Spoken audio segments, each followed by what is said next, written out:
இப்போ நம்ம 7th சிலபஸில் சொல்பொருள் வந்து ஃபுல்லாக பார்க்கலாம். எல்லாமே வந்துட்டே இருக்கும் பாருங்கள் வீடியோஸ் கண்டினியூஸாக. ஃபர்ஸ்ட் வந்து ஊக்குவிடும் அப்படின்னா ஊக்கப்படுத்தும். அந்த கொஷின்ஸ்லேயே ஆன்சர் இருக்குது. அடுத்து வந்து குறி அப்படின்னா குறிக்கோள். குறி அப்படின்றது வந்து குறிக்கோள் அப்படின்றது அர்த்தம். அடுத்தது வந்து விரதம் அப்படின்றது வந்து நோன்பு அப்படின்னு சொல்லுவாங்க. நம்ம வந்து விரதம்னு சொல்லுவோம். முஸ்லீம்ஸ்லாம் வந்து நோன்புன்னு சொல்லுவாங்க இல்லையா? அதை தான் வந்து நோன்பு விரதம் அப்படின்னா நோன்பு அப்படின்றது அர்த்தம். பொழிகிற அப்படின்னா தருகின்ற. மழை வந்து பொழியுது அப்படி சொல்லுறது அது வந்து நமக்கு தருது அப்படின்றது. அதான் பொழிகிற அப்படின்னா தருகின்ற அப்படின்றது அர்த்தம். அடுத்து வந்து ஒப்புமை அப்படின்னா இணை. ஒப்புமைன்னா ஒன்றா இருக்கிறது அதான் சொல்லுவாங்க. இணை எல்லாரும் ஒன்றா சேர்ந்துருங்க அப்படின்னு சொல்லுவாங்க இல்லையா? அதை இணைந்து இருக்கிறது. அந்த ஒப்புமை அப்படின்னா இணை அப்படின்றது அர்த்தம். அடுத்து அற்புதம் அப்படின்னா வியப்பு. ஏதாவது ஒன்று அற்புதம் நடந்துச்சு அப்படின்னா அதை நம்ம வந்து வியந்து பார்ப்போம் இல்லையா? அதுதான் அற்புதம் அப்படின்னா வியப்பு. அடுத்து முகில் அப்படின்னா மேகம். உபகாரி அப்படின்னா வள்ளல். அடுத்தது ஈன்று அப்படின்னா பெற்று. அது வந்து நமக்கு தெரியும் இல்லையா? கொம்பு அப்படின்னா கிளை. மாட்டோட கொம்பு வந்து எப்படி கிளை மாதிரி வளைஞ்சிருக்கு, அதுதான் கொம்பு அப்படின்னா கிளை. அதிமதுரம் அப்படின்னா மிகுந்த சுவை. அது வந்து அதிமதுரம் வந்து ரொம்ப டேஸ்ட்டாக இருக்கும் இல்லையா? அதுதான் மிகுந்த சுவை. அடுத்தது கழித்திட அப்படின்னா மகிழ்ந்திட. அடுத்தது வந்து நச்சவரம் அப்படின்னா விடமுள்ள பாம்பு. இது விடமுள்ள பாம்பு அது. அடுத்து விடுதி அப்படின்னா தங்கும் இடம். பரவசம் அப்படின்னா மகிழ்ச்சி பெருக்கு. துஷ்டி கேட்டல் அப்படின்னா துக்கம் விசாரித்தல்.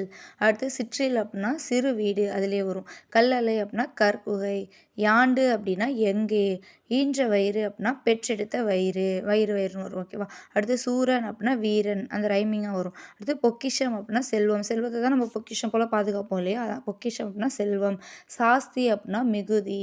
விஸ்தாரம் அப்படின்னா பெரும்பரப்பு. இந்த இடம் நல்லா விஸ்தாரமாக இருக்குப்பா அப்படின்னு சொல்லுவோம் இல்லையா? அதான் பெரும்பரப்பு, அதிகமான இடம். வாரணம் அப்படின்னா யானை. அடுத்து வந்து பரினா குதிரை, ஞாபகம் வச்சுக்கோங்க. அடுத்து சிங்காரம் அப்படின்னா அழகு. கமுகு அப்படின்னா பாக்கு அப்படின்றது அர்த்தம். மதலை அப்படின்னா தூண். அடுத்து நெகிழி அப்படின்னா தீச்சுடர். இப்போ ஏதாவது ஒரு தீ இது பண்ணிச்சு அப்படின்னா அதை நெகிழ்ந்து பார்ப்போம் இல்லையா? நெகிழி அப்படின்னா தீச்சுடர். அலுவம் அப்படின்னா கடல். கடலில் வந்து நிறைய தண்ணி இருக்கு இல்லையா? அப்போ அது அழுகுது அப்படின்னு ஞாபகம் வச்சுக்கோங்க. அலுவம் அப்படின்னா கடல். சென்னி அப்படின்னா உச்சி. அடுத்தது உறவு நீர் அப்படின்னா பெருநீர் பரப்பு. உறவு நீர், உறவுக்காரங்க எல்லாம் நிறைய பேர் இருப்பாங்க இல்லையா? அதுதான் உறவு நீர்னா பெருநீர் பரப்பு. கரையும் அப்படின்றது வந்து அலைக்கும் அப்படின்னு சொல்லுவாங்க. மதலை அப்படின்னா தூண். நெகிழி அப்படின்னா தீச்சுடர். அலுவம்னா கடல். சென்னினா உச்சி. உறவு நீர் அப்படின்னா பெருநீர் பரப்பு. கரையும் அப்படின்னா அலைக்கும் அப்படின்றது அர்த்தம். அடுத்தது வேய மாடம் அப்படின்னா வைக்கோல் போன்றவற்றால் வேயப்படாது. திண்மையாக சார்ந்து பூசப்பட்ட மாடம் அப்படின்றது அர்த்தம். அடுத்து உரு அப்படின்னா அழகு. நம்மளோட உருவம் வந்து எப்படின்னா அழகாக இருக்கணும்னு நினைப்போம். அதான் உரு அப்படின்னா அழகு. வங்குல் அப்படின்னா காற்று அப்படின்னு அர்த்தம். அடுத்து வங்கம் அப்படின்னா கப்பல். காயும் அந்த இதில் முடிஞ்சிருக்கா, அப்போ கப்பல் ஞாபகம் வச்சுக்கோங்க. கோடு உயர் அப்படின்னா கரை உயர்ந்த. அப்புறம் போல அப்படின்னா பிளக்க. நீகான் அப்படின்னா தாவா ஓட்டுபவன். அடுத்து எல்னா பகல், அந்த இதுலேயே ஞாபகம் வச்சுக்கோங்க. மாட ஒல்லேரி அப்படின்னா கலங்கரை விளக்கம். ஏரி, அந்த ஏரி அப்படின்னு வருது இல்லையா? அப்போ கலங்கரை விளக்கம். எத்தனைக்கும் அப்படின்னா முயலும். வெறுப்பு அப்படின்னா மலை. கழனி அப்படின்றது வந்து வயல். நிகர் அப்படின்னா சமம். நமக்கு நிகர் யாரும் இல்லை, அப்படி எல்லாத்தையும் சமமாக பார்க்கணும் இல்லையா? அப்போ நிகர்னா சமம். அடுத்தது பருதி அப்படின்னா கதிரவன். தீன்னு முடியுது இல்லையா? அப்போ கதி, அதை ஞாபகம் வச்சுக்கோங்க. அடுத்தது கார்முகில் அப்படின்னா மலை மேகம். முகில் அப்படின்னா மேகம் நமக்கு தெரியும். அப்போ கார்முகில் அப்படின்னா மலை மேகம். அன்னதோர் அப்படின்னா அப்படி ஒரு. அன்னதோர் அப்படின்னா அப்படி ஒரு, அந்த இதுலேயே வர மாதிரி இருக்கு. தூயிற்றிருந்தார் அப்படின்னா உறங்கியிருந்தார். நிறைய வேர்ட்ஸ் வந்து அந்த சொல்பொருள் வந்து கொஞ்சம் அப்படியே ரைமிங்காக வர மாதிரி இருக்கும். கொஞ்சம் ஞாபகம் வச்சுக்கோங்க எல்லாருமே. வைப்புலி பொருள் அப்படின்னா சேமித்து வைக்கும் இடம். பொருளை வந்து நம்ம என்ன பண்ணுவோம்? சேமித்து தானே வைப்போம். அதுதான் சொல்கிறாங்க. வைப்புலி பொருளாக சேமித்து வைக்கும் இடம். கோட்படா அப்படின்னா ஒருவரால் கொல்லப்படாது. வாய்த்து இயல் அப்படின்னா வாய்க்கும்படி கொடுத்தாலும், அது இதிலே வருது. விச்சை அப்படின்றது கல்வி. இது கொஞ்சம் இம்பார்ட்டன்ட், நல்லா ஞாபகம் வச்சுக்கோங்க. விச்சை அப்படின்னா கல்வின்றது அர்த்தம். அடுத்தது பிரம்மாக்கள். பிரம்மா என்ன பண்ணுவாங்க? படைப்பாங்க. அதை தான் சொல்கிறாங்க. பிரம்மாக்கள் அப்படின்னா படைப்பாளர்கள். நெடினா நாற்றம். மழலை அப்படின்றது குழந்தை. வனப்புனா அழகு. நல்லா வளர்த்துருக்காங்கப்பா அப்படி சொல்லுவாங்களே, அதான் அழகு. வனப்பு அப்படின்னா அழகு. பூரிப்பு அப்படின்னா மகிழ்ச்சி. நம்ம ஏதாவது ஒரு சந்தோஷப்படுறோம் இல்லையா? அதை பூரிப்பு அப்படின்னா மகிழ்ச்சி. மேனினா நம்மளோட உடல். மேனி அப்படிங்கிறது வந்து என்னதுன்னா உடல்.